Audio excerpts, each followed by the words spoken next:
শেখ হাসিনার কন্যা সাইমা ওয়াজেদ পুতুলকে দীর্ঘকালীন একটা ছুটিতে পাঠানো হয়েছে, এরকম একটা নিউজ আমাদের সামনে এসছে। আমরা দীর্ঘদিন থেকে বলছিলাম শেখ হাসিনার কন্যাকে ডব্লিউএইচওর রিজিওনাল যে ডিরেক্টরের পজিশন সেখান থেকে বাদ দিতেই হবে।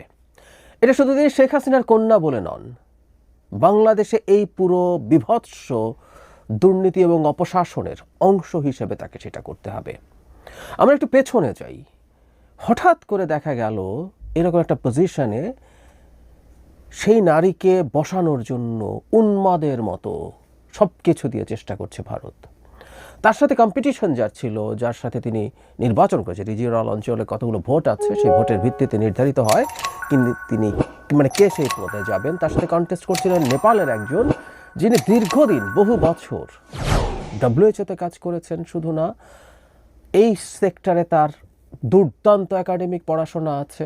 কিন্তু না, ভারত শেখ হাসিনা কন্যাকে এই পজিশনে বসানোর জন্য উন্মাদ হয়ে চেষ্টা করেছে এবং তারা সফল হলো। আমরা তখন এটা অনুমান করতে পেরেছিলাম তারা আসলে শেখ হাসিনার উত্তরসূরিকে ট্রেনিং দিচ্ছে।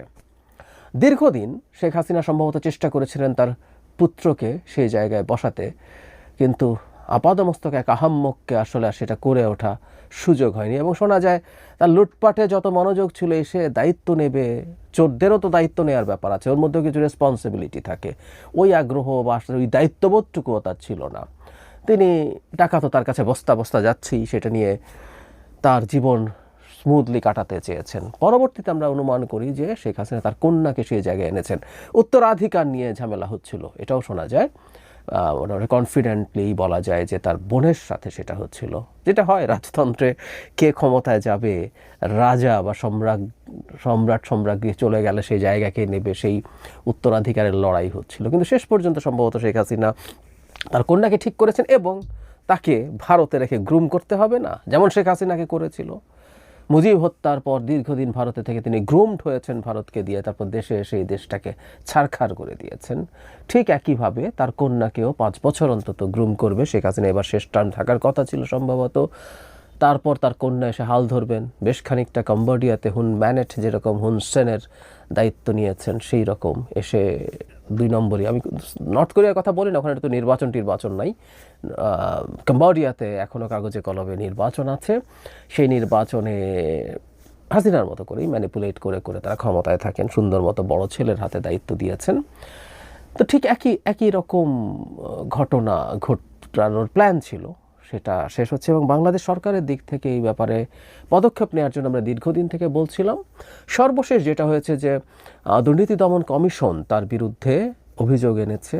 সেই অভিযোগের যৌক্তিক ভিত্তি আছে, এটা চোখ বন্ধ করে আমরা বলতে পারি। সেটার ভিত্তিতেই সম্ভবত এই কাজটা তাকে দীর্ঘমেয়াদী ছুটিতে পাঠানো হয়েছে।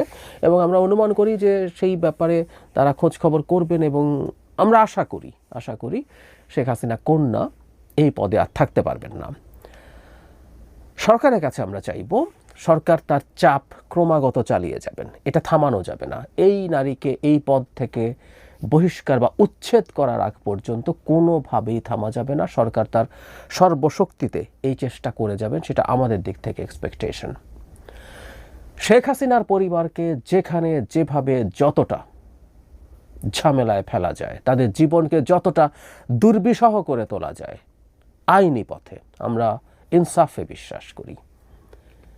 আমরা সেই চেষ্টা করে যাব, আমাদের সরকার থেকে সেই চেষ্টা করে যেতে হবে। এই সরকার না, ভবিষ্যতের সরকার, প্রতিটা সরকারকে একই কাজ করে যেতে হবে।